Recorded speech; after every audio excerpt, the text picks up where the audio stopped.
El libro de Gálatas, capítulo 3, y dice así: oh Gálatas insensatos, ¿quién os fascinó para no obedecer a la verdad? A vosotros, ante cuyos ojos Jesucristo fue ya presentado claramente entre vosotros como crucificado. Esto solo quiero saber de vosotros. ¿Recibisteis el Espíritu por las obras de la ley o por el oír con fe? Tan necios sois, habiendo comenzado por el Espíritu, ¿ahora vais a acabar por la carne? ¿Tantas cosas habéis padecido en vano? Si es que realmente fue en vano. Aquel pues que os suministra el Espíritu y hace maravillas entre vosotros, ¿lo hace por las obras de la ley o por el oír con fe? Quiero que repitamos lo que dice en el versículo 3. Tan necios sois, habiendo comenzado por el Espíritu, ¿ahora vais a acabar por la carne? Este pasaje, cada vez que lo recuerdo, es como una estocada que Dios hace que penetre en mi espíritu, en mi corazón, porque el Espíritu de Dios, usando este pasaje, me vuelve a recordar: yo, cuando conocí a Cristo, cuando comenzó mi vida nueva, la regeneración de mí, de ser diferente, no fue por obra humana, no fue por el intelecto humano, no fue por herencia, no fue por algún otro esfuerzo que haya sido de mí. La Biblia dice, fue por el Espíritu Santo. Y por lo tanto, la Biblia dice que si nosotros comenzamos la vida en el Espíritu, debemos andar en el Espíritu. Pero cuando ya descuidamos el caminar, el andar en el Espíritu, entonces es muy fácil, caemos en una vida de vivir en la carne. Y el apóstol Pablo escribe a los Gálatas. De hecho, fue esta la primera carta que el apóstol Pablo escribió. Aproximadamente fue en el año 49 después de Cristo. Y le escribe a los hermanos que están en Galacia. Y les escribe específicamente para hablarles de que ellos estaban cayendo en vivir en la carne, en el esfuerzo humano, en la ley, y ya no en la vida del Espíritu Santo. Y tal parece que esta carta apostólica es dirigida para mí, para ustedes, para esta iglesia. Es lo que está pasando hoy en día. Vivir la vida en el Espíritu, dice la Biblia, que trae vida eterna. Y vivir la vida en la carne trae muerte. La vida en el Espíritu, yo me imagino como ir, imagínese, en un auto que tiene mucha potencia.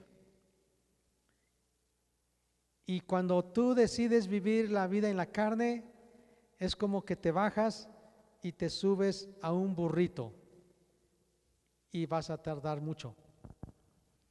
¿Y cuántas veces a nosotros los creyentes nos pasa que estamos viviendo la vida cristiana, pero no a todo vapor, no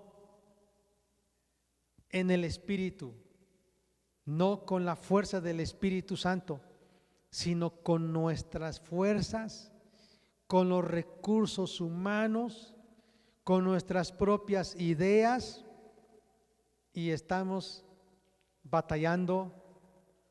Algunos hasta ya han perdido el rumbo, algunos quizás hasta se han cansado, están agotados, desanimados, enojados, amargados, llenos de temor, quizá, de desesperanza, y algunos terriblemente han abandonado la fe.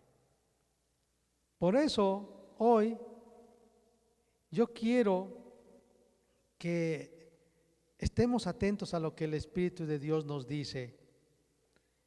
Yo quiero hablar de un tema que es la cenicienta de la iglesia. La cenicienta de la iglesia. Y este nombre viene por un cuento. Quizá la mayoría sabe ese cuento de una jovencita muy hermosa, pero que estaba trabajando, imaginemos, en un castillo, en un palacio, pero estaba vestida muy sencillamente. Se dedicaba a fregar los pisos, a limpiar la casa, lavar la ropa, preparar la comida. No tenía tiempo para ella, para arreglarse, para ponerse buen atuendo, una buena ropa. No tenía ni siquiera lo necesario para asistir a una fiesta. Y en esa casa vivían otras jovencitas que no eran hermosas, pero eran muy egoístas, soberbias, orgullosas, y estaban con la idea de hacerle la vida imposible a esta Cenicienta. La usaban como su esclava, como su criada, porque eso era la Cenicienta. Hubo una fiesta y ellas estaban esperando asistir, pero la fiesta era porque el príncipe de ese reino se iba a casar con una doncella, y esa doncella tenía que ser a la que se le quedaran las zapatillas. Y entonces andaban los mensajeros del rey visitando cada casa, cada aldea, midiéndole, ¿verdad?, las zapatillas a cada doncella, y a ninguna de ellas les quedaba, pero sí le quedó a la Cenicienta. Finalmente la historia cambia y termina muy bien. Siempre los cuentos así, ¿no? Y fueron muy felices y todo terminó bien. Pero yo quiero traerles con esta historia al tema de hoy, la Cenicienta de la iglesia. Y la Cenicienta de la iglesia es la oración. Y yo quiero llevarles a 3 puntos, al considerar 3 peligros en la vida de oración, podemos estar alertas para mantenernos fervientes en el Espíritu. Al considerar 3 peligros que enfrenta la oración, nuestra vida de oración, podemos estar alertas para mantenernos fervientes y crecer en ser fervientes. Yo quiero hablar del primer peligro del que debemos de tener cuidado. Sustituir la oración por intelectualismo, filosofías, psicología, lógica y otros tratados seculares. Ese es un peligro. Sustituir la oración por intelectualismo, filosofía, psicología, lógica y muchas otras materias seculares. Hay personas que tienen en su corazón el deseo de asistir a un templo para escuchar la palabra de Dios y han salido de allí decepcionadas, porque en lugar de escuchar a Jesús, que se hable de Jesús, se escucha de superación personal, se escucha de algún tema académico, pero no se escucha nada de Jesús. Y se ha perdido muchas veces en las iglesias cristianas el fervor, el que se hable enfocados en la persona de Cristo, porque también se ha perdido la oración. Y cuando yo hablo de intelectualismo, filosofía, psicología, estoy diciendo que está bien que estudiemos acerca de las ciencias, de la naturaleza, de la sociedad, de las matemáticas, la música, las artes. Está bien, pero eso no puede sustituir a lo espiritual, a lo eterno. Todo eso no puede sustituir a la oración.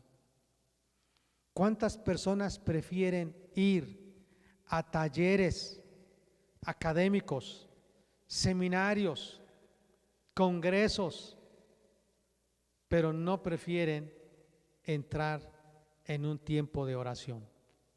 Y cuando hablo de intelectualismo,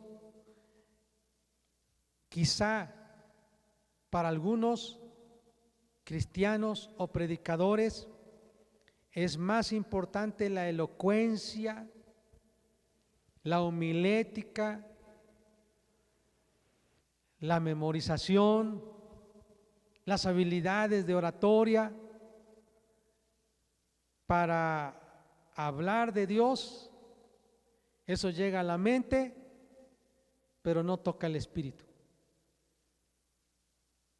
¿Cuántas veces me ha tocado ver predicadores o evangelistas que después de que terminaron de predicar un sermón, rápidamente se dirigen al auto para ir a un restaurante lujoso, cenar,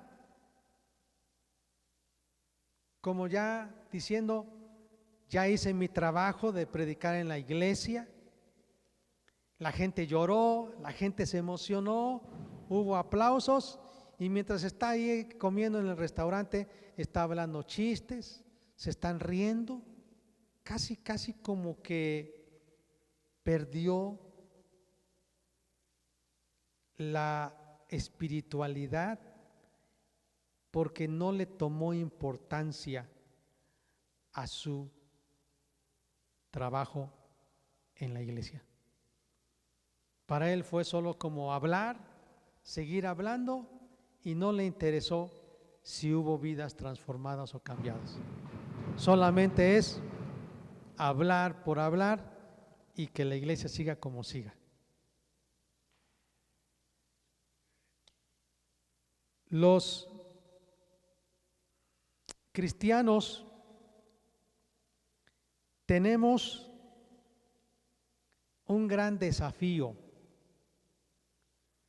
porque hoy en día hemos escuchado, por lo menos yo escucho dos temas grandes que están en crisis: la política y la economía. Eso lo escucho a diario. Cada vez que tengo oportunidad me quiero poner al tanto de la guerra en Ucrania, y cada vez que veo eso, veo a los líderes de los países, de las naciones, que están platicando y cómo le van a hacer, la política y la economía. Se habla en estos días de una recesión económica que viene muy fuerte en este mundo. Se habla de una crisis alimentaria, de hambre, alza de precios. Algunos me han dicho: pastor, aunque está el chipi y está lloviznando, la verdad este año va a ser de sequía. Y algunos pues están asustados, están temerosos. He estado en lugares donde las empresas están despidiendo cada vez más y más y más trabajadores. Están perdiendo trabajo muchas personas. Están subiendo los precios. La gente está atemorizada. ¿Y qué hace la iglesia ante esto? ¿La iglesia se va a quedar arrinconada? ¿La iglesia va a estar indiferente ante lo que está pasando en el mundo? ¿Qué vamos a hacer nosotros? Porque está creciendo la violencia, cada vez hay más noticias, como la Biblia dice, de guerras y de rumores de guerras, hambres, pestes, muertes, catástrofes. Cuando hablo de eso, terremotos. En estos días, un terremoto en Afganistán, miles de personas murieron, miles. Inundaciones, sequías, la violencia, la destrucción de las libertades, la muerte de los bebés, la destrucción de los matrimonios, de las familias naturales. ¿Qué va a hacer la iglesia ante esto? ¿Qué va a hacer? Por eso yo creo que la cenicienta de la iglesia es la oración. Al descuidar la vida personal, secreta, individual de oración, amados, estamos expuestos de ir a la deriva, y como el apóstol Pablo le dijo a los Gálatas: ¿tan necios sois? Habiendo comenzado en el espíritu, ¿terminarán en la carne? Esta criada del Señor es despreciada y desechada porque no se adorna con el lujo, las joyas del intelectualismo, ni las brillantes sedas y ropa de la filosofía, ni con las impresionantes tiaras, lujos, ¿verdad?, en la cabeza de la psicología. Hoy en día, para muchos, la oración está siendo sustituida por leer libros, leer. Recuerdo mucho de dos mujeres, de esposas de misioneros, de ministros, de pastores, ¿piensa usted en algo así? Y estaban dos mujeres platicando. Mientras estaban platicando, de repente se dieron cuenta, dice, una de ellas está cosiendo, está remendando el pantalón de su marido y la otra también, y entonces le dice una, oye, qué raro porque pues tú le estás remendando ahí donde están las rodillas y yo estoy remendando donde están las sentaderas, qué raro. Y la otra dice, ¿qué no te das cuenta? ¿En dónde está gastando más la ropa tu marido? El intelectualismo ha llegado a ser tal que para muchos sustituyen la vida de oración por leer un libro cristiano. Sustituyen la vida de oración por escuchar una canción cristiana todo el día. Sustituyen la oración por ver una novela cristiana o una película cristiana. Sustituyen la oración por sentarse a escuchar una predicación. No estoy en contra de tener conocimiento, pero sustituir intelectualismo, filosofía, ética, psicología, mercadotecnia, estrategias de negocios por la oración, esto habla entonces que es un peligro. Así que tengamos cuidado de que la oración no sea sustituida por intelectualismo, filosofía, psicología, lógica y otras asignaturas humanas. Número 2, otro peligro en el que nosotros nos enfrentamos y la oración está enfrentando es la mercadotecnia, es la tecnología. Hoy en día hemos escuchado que por causa de la pandemia muchas personas dejaron de asistir personalmente a las congregaciones, a las reuniones de una iglesia cristiana. Y entonces algunos están en casa, acostados en cama el día domingo, y es tan fácil tomar el control, prender la televisión, sintonizar por YouTube o por internet el sitio de la iglesia, escuchar el mensaje mientras están en pijamas, mientras a lo mejor a través de una llamada mandamos a pedir una pizza, mandamos a pedir algo, él ve rápido y corre rápido y llega, ¿verdad? Y es hora de ofrendar, tomamos el celular, hacemos algún movimiento, ya está. Es tan sencillo ahora la tecnología. He escuchado que hay iglesias donde tienen estacionamientos amplios y tienen así como tipo parquímetros.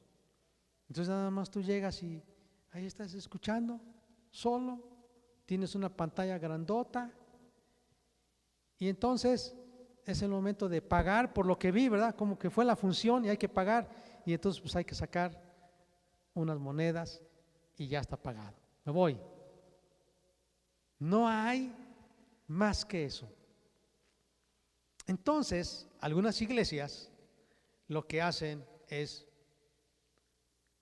piensan que poniendo más lujosos los edificios, la gente se va a amontonar para llenar esos edificios. Pero no es así. Por cierto, muchos han perdido la visión y piensan en construir edificios más que ganar discípulos para Cristo, porque han perdido la visión. La oración afecta la eternidad. Las cosas de tecnología, de ciencia, de mercadotecnia, afecta lo temporal, afecta tus emociones, tu intelecto. Hoy en día, y tenga mucho cuidado, se usan mucho frases que tienen que ver con las emociones. Y entonces es común decir, yo siento. Bueno, yo entiendo que sí. Es posible que hay un gozo y en tu corazón hay paz. Llegas a sentir una conmoción y un efecto de la acción del Espíritu Santo en tu vida. Pero esto habla de que la gente está cayendo en el sensacionalismo, en el emocionalismo, en que sienta y vibren las fibras de sus nervios, de su cuerpo, y diga, estuvo el culto, el servicio, estupendo, maravilloso.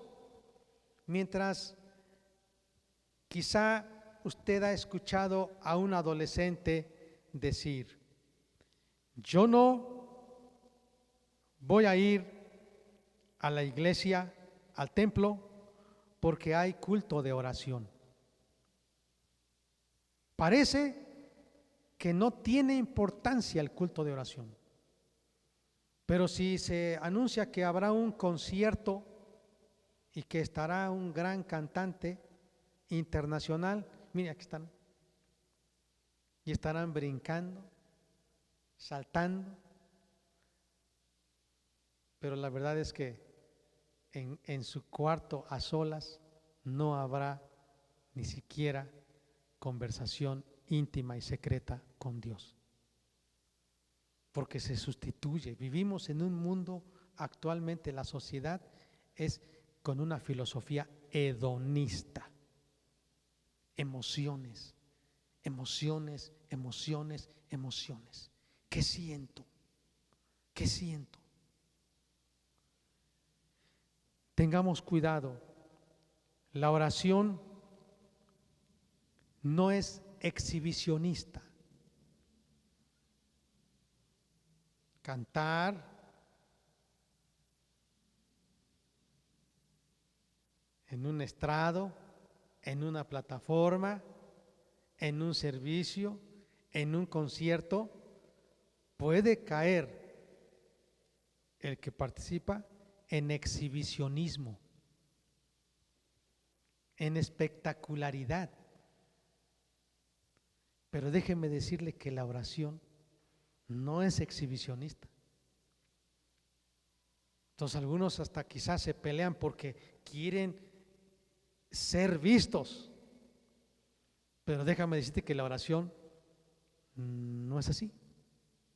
La oración es secreta.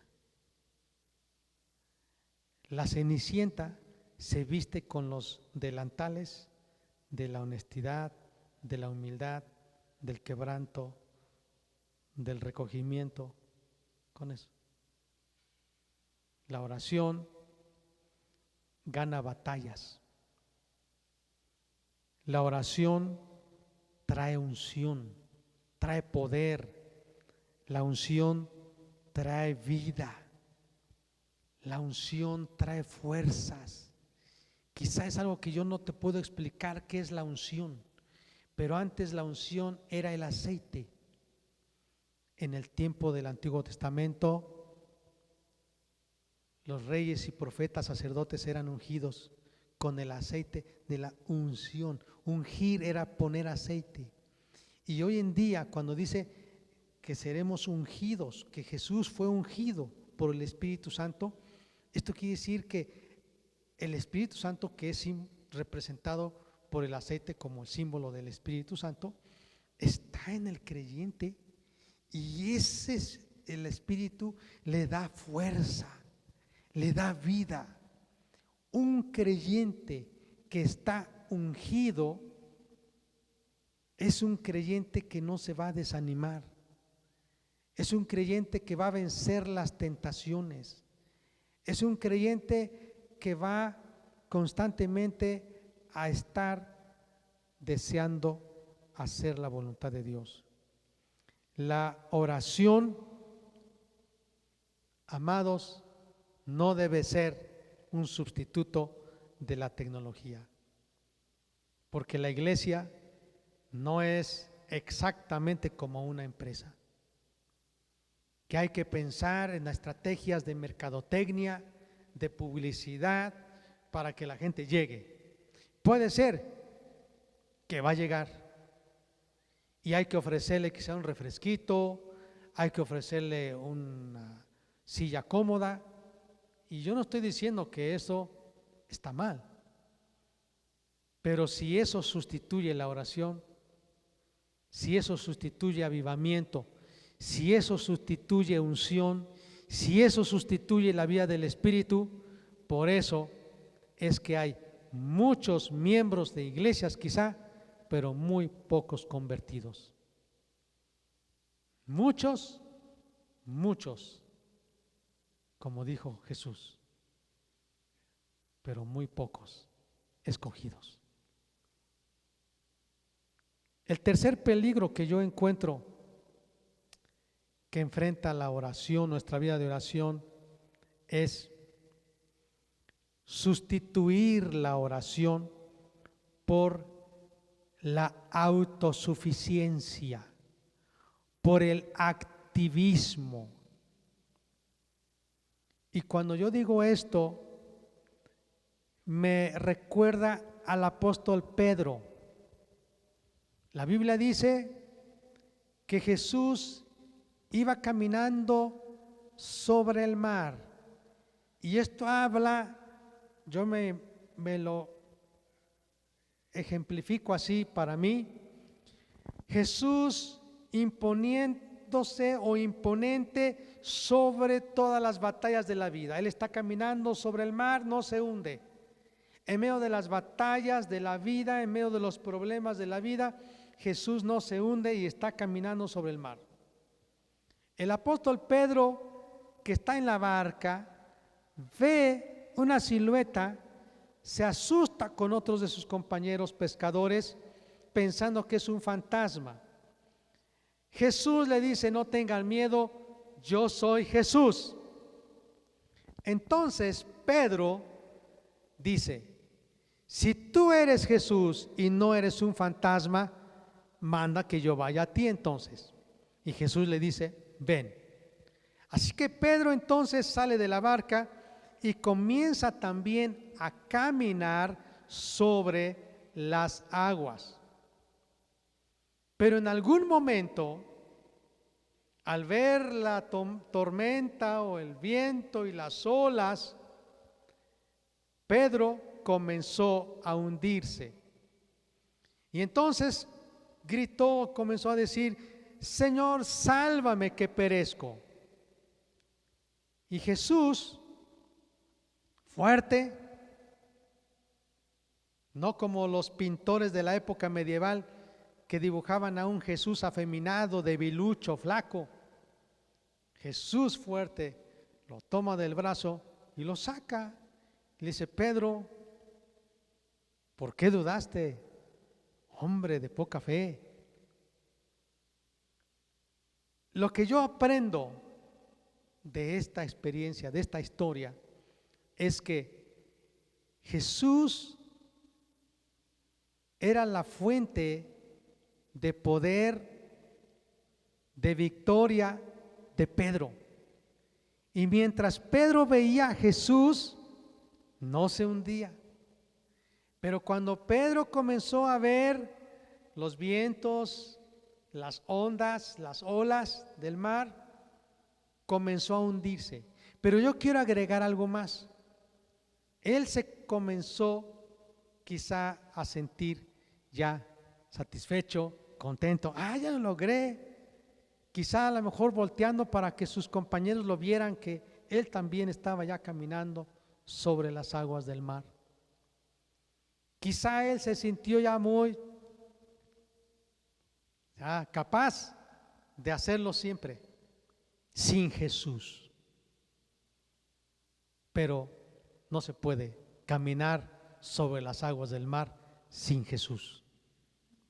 No podemos nosotros, amados, vivir una vida victoriosa sin Cristo, sin el Espíritu Santo. Fíjense,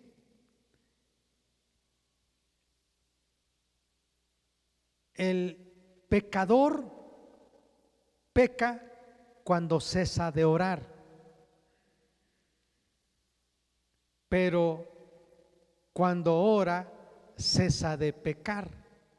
Fíjese, yo quiero decirlo otra vez, el cristiano peca cuando deja de orar, pero cuando ora deja de pecar, cesa.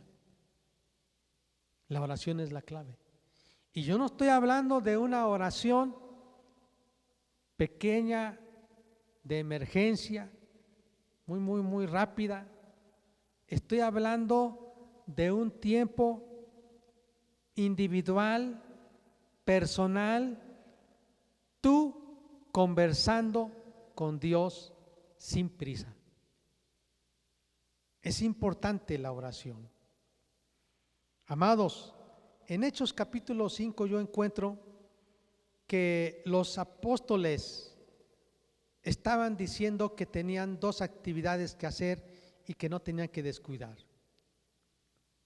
orar y predicar. La oración y la predicación. Servir las mesas, sí, lo podían hacer, pero dijeron mejor que lo hagan los diáconos. Y servir las mesas incluía la hospitalidad y andar visitando casa por casa, quizá. Y andar atendiendo que pagando la luz, que a lo mejor arreglando algo. Pero los discípulos, los apóstoles dijeron, no queremos distraernos. Dos tareas tenemos importantes: orar y predicar. Pero algo importante, Dios llama a algunos a predicar, pero la oración es un ministerio abierto para todos. Todos pueden orar. No todos son llamados para predicar desde un púlpito como pastores, evangelistas, quizá misioneros en otro país. Pero todos sí somos llamados para orar.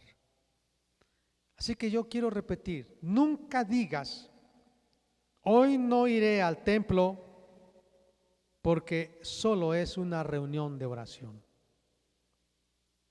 Satanás no le tiene miedo a los cristianos que danzan, que saltan y que asisten a las convivencias, en una fogata, y que cuentan chistes cristianos y que se ríen sanamente. Satanás no les tiene miedo a ellos. Por cierto, que los está zarandeando, los está alucinando para destruirles. Pero Satanás sí le tiene miedo a un creyente cuando ora. Por eso es que se levantan todas las tormentas. El infierno mismo se levanta con todos los demonios para impedir que esa persona ore. Porque Satanás sabe que cuando un cristiano está de rodillas, orando, será un peligro para el reino de las tinieblas. Amados, la oración va a producir fuerza, unción, vigor. Pero yo también quiero decir, dos cosas necesitamos los creyentes, amados: visión y pasión. Y hemos hablado de visión, misión, Pero la visión Dios nos las da hacia el futuro, para el propósito que tenemos en la tierra. Y la pasión es todo el fervor, el entusiasmo para cumplir esa visión. Y alguien ha dicho, es parte de la misión. Y se necesita una visión, pero una carga fuerte de pasión. Pero esa pasión y esa visión se van a alimentar por la oración. Quizá tú estás batallando.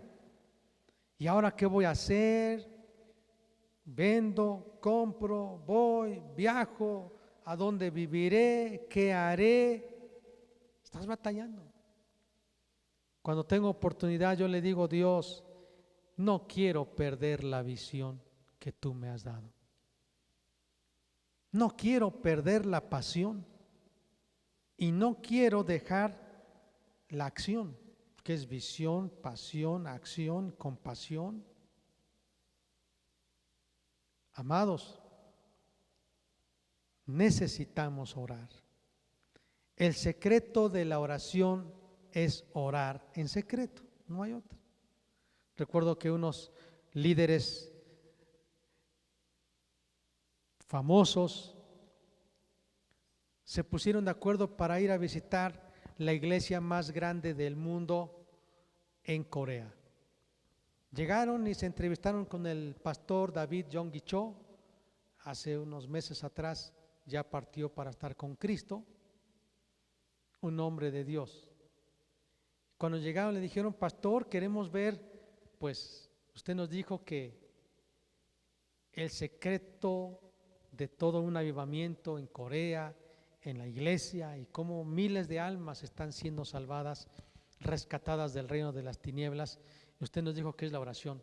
Así que venimos para que usted nos enseñe a orar. Y esto que le estoy contando, no estoy inventando, Entonces, él les dijo, sí, cómo no. Ya se hospedaron en los hoteles, cenaron, todo. Dijo, mañana los espero. Llegaron temprano, no sé, no recuerdo exactamente la hora, pero imaginemos a las 6 de la mañana. Y el pastor también llegó y estaba ahí, y todos pues ahí orando y pelando el ojo para ver pues a qué hora se levanta, a qué hora nos dice que ya va a empezar la clase. Y seguía él orando, y ellos también pues estaban ahí disque orando, esperando a qué hora les daba la indicación. Aquí ya nos dice, ya pónganse de pie, vamos a leer la Biblia y abran su libreta y vamos a escribir. Pero pues siguió y ya después se paró y les dijo, pues pueden visitar los diferentes ministerios, ya tales personas les van a guiar, hay un tour, etcétera, etcétera. Hay tantos ministerios allá en Corea, en esa iglesia. Mañana nos vemos. Ya iban 3 días y estos estaban desesperados y dijeron, no puede ser. Viajar en avión, gastar tanto en boleto de avión, en hotel, en comida. Pues estamos esperando a ver a qué hora nos enseña a orar. Ha de haber algún secreto ahí. Y pues ya estaban desesperados después del 3er día y se acercaron casi molestos y le dijeron, la verdad es que vinimos para que usted nos enseñe y usted dijo que viniéramos y no vemos nada. No puede ser, o es usted egoísta o por qué no nos quiere usted enseñar. Y él les dijo, desde el primer día, ¿no se dieron cuenta? No es nada tan, ¿cómo decir?, tan novedoso. Solo es orar. Yo paso 4 horas orando, dice. 4 o 5 horas diarias orando. Ese es el secreto, no hay otro secreto. Ese es el secreto. Ellos se regresaron y dijeron, no cabe duda. Y yo quiero decir una frase que decimos los ministros: el hombre será tan grande como es el tamaño de su oración. Fíjese que yo he estado en estos últimos tiempos con muchísimas distracciones, varias ocupaciones que nos distraen. Y cuando de repente nos paramos y decimos, Dios mío, no puede ser así. La vida cristiana no es así. Y rápido recuerdo Apocalipsis capítulo 2. Tengo contra ti que has dejado tu primer amor. ¿Y sabe cómo es eso? De querer estar con su ser amado, de querer estar pasando tiempo con Jesús, con el Espíritu Santo.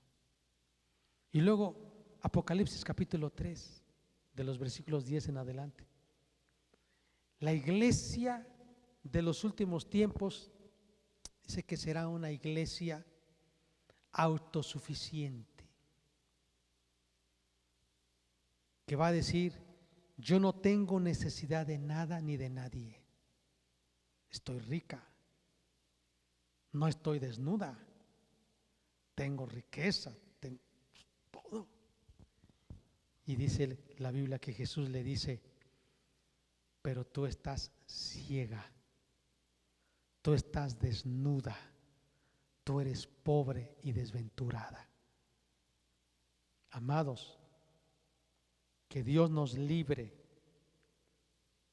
que Dios nos libre de sustituir la oración por la autosuficiencia, de decir, pues amado, yo viví bien hoy, no me pasó nada hoy, yo no pasé tiempo orando y miren, aquí estoy, sigo creyendo en Dios, no pasa nada. Y vivir así todos los días, todos los días, todos los días. El apóstol Pablo dice, no, porque ¿cómo van a ser tan necios que habiendo comenzado en el Espíritu terminen en la carne? No puede ser. La oración es para el creyente lo que el capital para el negociante.